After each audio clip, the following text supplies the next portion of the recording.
Well, I have to say, I've been really upset about the way that people are assuming, yet again, it's like a pack attack, a mob mentality.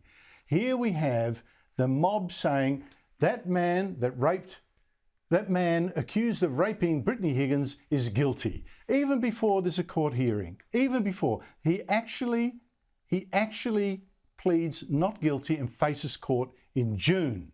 Yet yesterday, as I told you last night, we had even the Prime Minister in Parliament turn to Brittany Higgins and say to her, I'm sorry for the terrible things that have happened to you, as if he's already assumed guilt. Now, I think that is so wrong. But luckily, we actually had, at last, belatedly, the Speaker of the House of Representatives today issue a warning to the politicians saying, look, your free speech is great, but the right to a fair trial, the rule of law for everyone else, that counts for something too. Here he is. With this privilege comes the responsibility for us all to choose our words very carefully, with due regard to potential consequences. This is especially so in relation to remarks about a specific criminal matter where charges have been laid. The sub judice convention of the House is one guide to us in exercising the free speech privilege responsibly. I'd like to take this opportunity to remind members that while the House has an inherent right to inquire into and debate matters of public importance, at the same time, the Speaker has discretion to ensure that the House does not set itself up as an alternative forum to the courts or that proceedings of the House might interfere with the course of justice. Joining me is Chris Merritt, Vice President of the Rule of Law Institute of Australia. Chris, thanks for your time. Look, I find it astonishing that the Speaker needs to remind both sides of politics, because they were raking up this case as well. Listen, there's a trial, a bloke is pleading not guilty, we don't prejudge the case. I thought we went through all this with the Pell scandal. Once again, though, we are seeing mob rule threatening the rule of law. Look, the Speaker's statement is welcome, but it's a bit too late. The horse has bolted. The Prime Minister's statement, and I use this term carefully, I thought it was reprehensible. This is the second time the Prime Minister has used parliamentary privilege to make statements about the guilt of people facing criminal proceedings. Many people might have forgotten that in 2019, when Eddie Obeid and Ian MacDonald were facing criminal proceedings, that trial was delayed for 6 months, and Justice Elizabeth Fullerton of the Supreme Court had to hear it without a jury.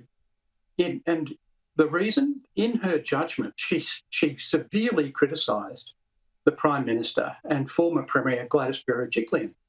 And she said, if those two people had been aware that there were criminal proceedings pending, their actions would have been reprehensible.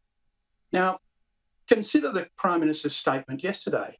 It was obvious that there were criminal proceedings pending, and it's even worse. They're pending in the ACT, where it's not possible to get a judge-alone trial. I think he severely challenged the ability of these proceedings to result in a fair outcome. That is really frightening. I didn't know. I thought there was an option for a judge alone, because that's obviously what that man would want, given all the publicity, all the assumption. I see it almost every day, an assumption that something shocking happened to Brittany Higgins. There's no doubt about it. Ergo, what chance does he have if he's pleading not guilty? Now, I'm making no assumption. I have no idea what the truth of the matter is. I'm prepared to wait for the court. The politicians aren't.